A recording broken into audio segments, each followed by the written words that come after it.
कि 18,000 नहीं, भागवत का एक श्लोक ही ढंग से समझ लो, एक श्लोक भी हृदय में बिठा लोगे तो तुमको 18,000 श्लोकों का फल प्राप्त हो जाएगा। 18,000 सब याद कर लिए पर एक भी श्लोक दिल में नहीं उतरा तो उनका क्या लाभ, क्या फायदा। लेकिन एक श्लोक भी अगर हृदय में भागवत जी का उतर जाए, दिल में बैठ जाए, तो पूरे 18,000 श्लोकों का फल मिल जाए। पर खैर जीवन में सबको कम से कम एक बार तो भागवत पढ़नी चाहिए। वैसे तो जो नित्य पाठी हैं उनको तो रोज पढ़ें तो भी क्या, पर एक बार तो कम से कम पढ़नी चाहिए। श्रवण अलग है, सुन तो रही हो आप, पर देखो सुनने में हम तो सच्ची कहते हैं, झूठ नहीं बोलते। सुनने में कितना सुना पाता है एक कथा प्रवक्ता, कुछ प्रसंग छोड़ देते हैं, छोड़ने पड़ते हैं, कुछ कभी कभी भाव में डूब जाते। कई बार तो ऐसा होता है एक प्रसंग में पूरा दिन निकल जाता है, दूसरे तक पहुंच ही नहीं पाते। तो इसलिए भागवत को और विशेषता से जानने के लिए सबको भागवत पढ़नी चाहिए। घबराते हैं लोग, अरे राम नियम टूट गया तो, अरे क्या हो जाएगा, टूट गया कोई बात नहीं, आज नहीं पढ़ पाए कल पढ़ लेना। इसमें डर के पढ़ने की कुछ लोग इसलिए आरंभ नहीं करते, बोले किसी दिन नियम टूट जाएगा तो पाप लगे। अरे पाप थोड़ी लगता है ऐसे, रोज नियम ले लो, एक श्लोक पढ़ना, 2 श्लोक पढ़ने। आज ज्यादा टाइम है, 1 अध्याय पढ़ लो, कल कम समय, कल आधा अध्याय पढ़ लो। पर पढ़ना सबको चाहिए, जिसको पढ़ना आता पढ़ो। जो कोई ऐसा है कि भाई हम पढ़ नहीं सकते, तो दूसरे माध्यम है आजकल, बहुत अच्छा व्यवस्था है कि आप सुन सकते हैं। भागवत जी के जो श्लोक है, जो व्याख्या ऑडियो रूप में आती, वो श्रवण करें, श्रीमद् भागवत श्रवण।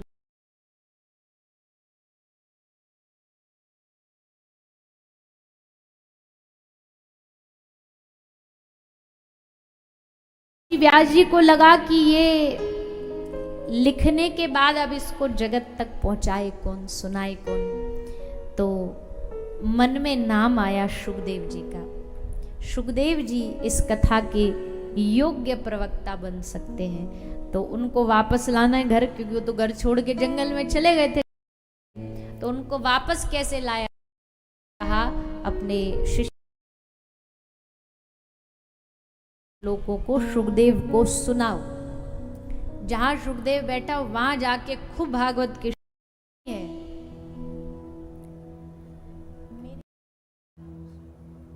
ये कोई साधारण मनुष्य नहीं है, ये दूत है, परिकर है, भगवान ने इसको भेजा।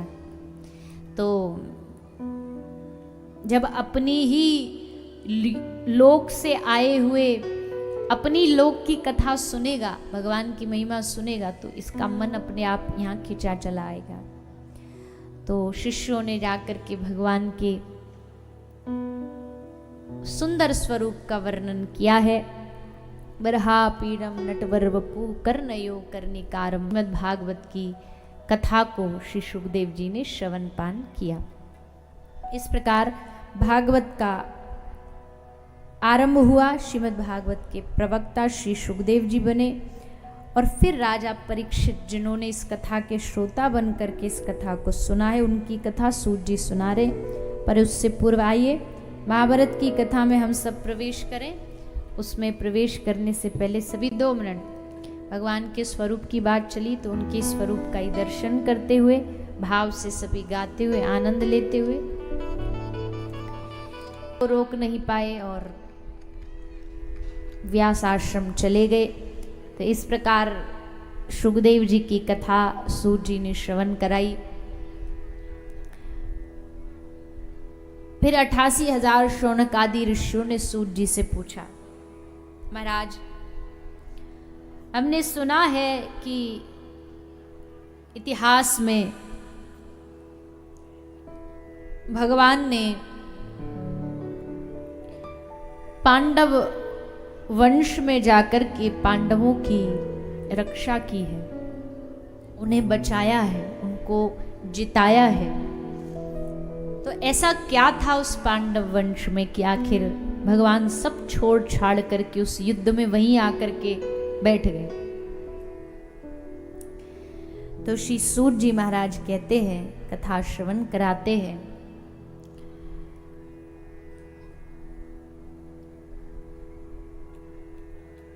धृतराष्ट्र बड़ा दुखी हुआ बैठा है।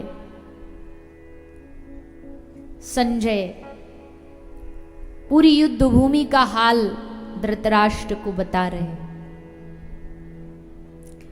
देखो भगवत गीता जो शुरू होती है ना, वो संजय वाच, संजय ने जो कहा, धर्म क्षेत्रे कुरुक्षेत्रे, संजय कह रहा है, यानी कि संजय के द्वारा क्या युद्ध भूमि में हो रहा है वो सुनाया जा रहा है। तो धृतराष्ट्र पूछ रहा है अब कौन मरा। उसे लगा कि अब कोई पांडवों में से एकाध मरेगा, पर संजय कहता है अब कर्ण मरा। अब कौन मरा? अब पितामह ने प्राण त्याग दिए। अब कौन गया? बोले आपके 100 की 100 पुत्र व एक बच्चा दुर्योधन, वो भी कैसे अधमरा पड़ा है। किसने मारा उसको? बोले भीम की गदा ने उसकी जंघा को तोड़ दिया था। अब वो रणभूमि में निहत्था पड़ा है। जितने उसके अपने थे, जिनको अपना मानता था, वो सब भी मारे जा चुके हैं, कोई शेष बचा ही नहीं। अब भी वो चाहता है कि मेरे मरने से पहले मैं पांडवों को मरता देख लूं। उसे अपने मरने की इतनी चिंता नहीं है जितनी चिंता ये कि मेरे मरने पर भी पांडव जीवित रह गए तो ये तो मेरा युद्ध करना असफल हो जाएगा, क्योंकि मैंने इस युद्ध के लिए कितने कितने प्रयास किए।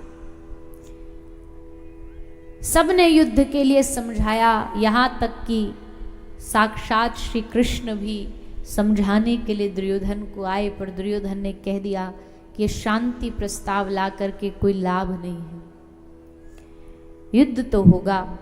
और आज जिसके लिए युद्ध किया वो पांडव बच जाए, मैं मर जाऊं तो मेरी मेहनत खराब हो गई। अब भी सोच रहा क्या करूं, कैसे करूं, पांडवों को कैसे मारूं। तब उसी क्षण गुरु श्री द्रोणाचार्य, जिनका पुत्र अश्वत्थामा रहा, अश्वत्थामा दुर्योधन के पास आ गया, क्योंकि वो अमरत्व का उसको वरदान था। कहते हैं आज भी अश्वत्थामा कलयुग में भी जीवित है। कुछ जो चिरजीवी हैं उनमें से तो आ गया दुर्योधन के पास। दुर्योधन को उसको देख करके बड़ी शांति मिली कि चलो कोई तो आया मुझे पूछने के लिए। अश्वत्थामा ने कहा क्या चाहते हो? दुर्योधन ने कहा पांडवों की पांचों चाहता हूं, ला सकते हो? मेरी ये अंतिम इच्छा पूरी कर सकते हो? अश्वत्थामा ने कहा क्यों नहीं कर सकता, मैं तो कब से ये करना चाहता था पर आप ही ने मौका नहीं दिया। हमने कैसे मौका नहीं दिया? आप एक मौका देते तो, आप मुझको अपने सेना का सेनापति बनाते तो मैं फिर देखो क्या करके दिखा देता। जब किसी आदमी से कोई काम बनता नहीं ना, तो फिर वो अंत में जाकर के दूसरों पर उसका बहाना डालता है, मुझे कर देते तो मैं वो कर देता, मैं ये करके दिखा देता। दुर्योधन बोला तो अब करके दिखा दो, अब भी कौन सा कोई देर हुई है, अब भी तो मौका है, पांडव अब भी जीवित है, तुम जाओ उनको मार के लेकर के आओ मेरे पास। अश्वत्थामा बोला जो आ गया। लेकर के अपने अस्त्र निकल गया कहाँ पहुंचा? पांडवों के शिविर में। और आज भगवान ने बड़ी एक विचित्र लीला करी। कहते हैं इस युद्ध में कौरवों ने अपना सब कुछ खो दिया, पर पांडव वैसे तो भगवत आश्रित थे तो भगवान ने उन्हें बचाया, पर एक जो जब युद्ध होता है तो हानि दोनों पक्षों की होती है।